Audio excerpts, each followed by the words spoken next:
Our next topic is one you've probably seen on various news headlines over the years. Munchausen by proxy, described as a fictitious disorder imposed on another, is also a mental illness and a form of child abuse. A new book out today called The Mother Next Door takes a deeper look through 3 different cases.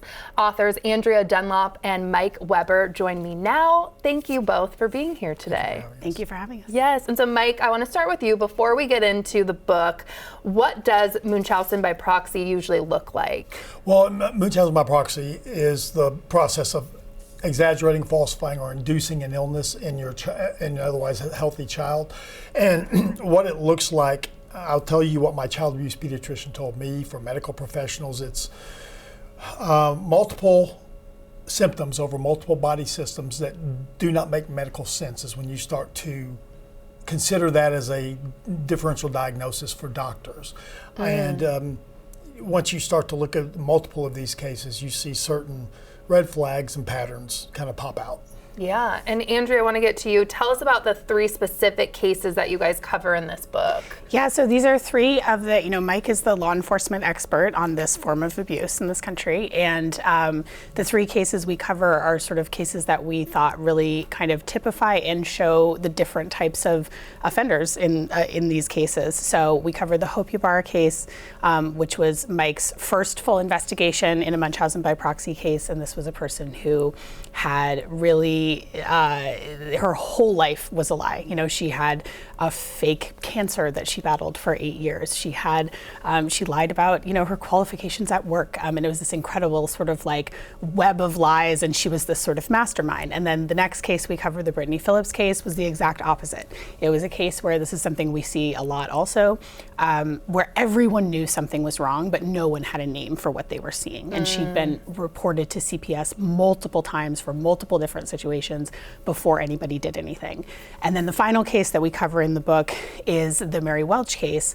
And that is a case where, the child had a brain surgery that he didn't need. Oh my goodness. And this case we really feel like shows kind of how badly equipped all of the systems that are supposed to protect children from this abuse really are at doing it. Yeah, and Mike, I want to talk about that. You say our medical system, our legal system is all just kind of unequipped to deal with this. Right, so, to investigate these cases properly, you need a full medical record review from the birth of the child, and that's thousands upon thousands upon thousands of pages.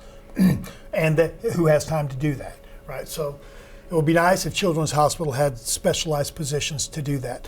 And when you talk about CPS in my state, and as Andrea's told me in Seattle, have no policies on this abuse. They provide no mandated training to their investigators on this abuse.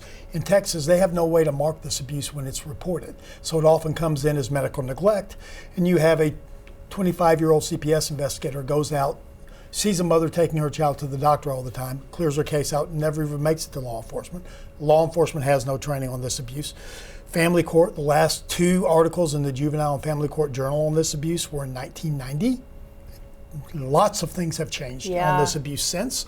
And criminal prosecutors, criminal judges, CPS attorneys are all extremely uneducated on this abuse, don't understand it, and don't know how to prosecute it effectively. Wow.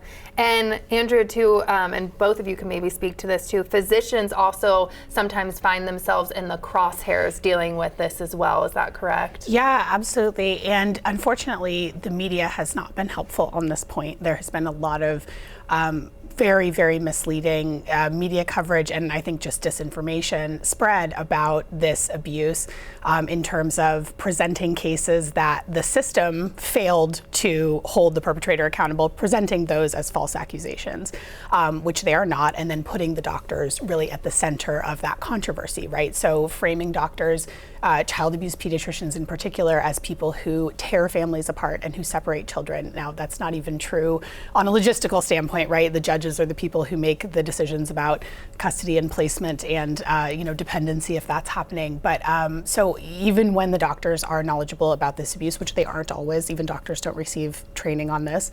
Not every doctor receives training on this.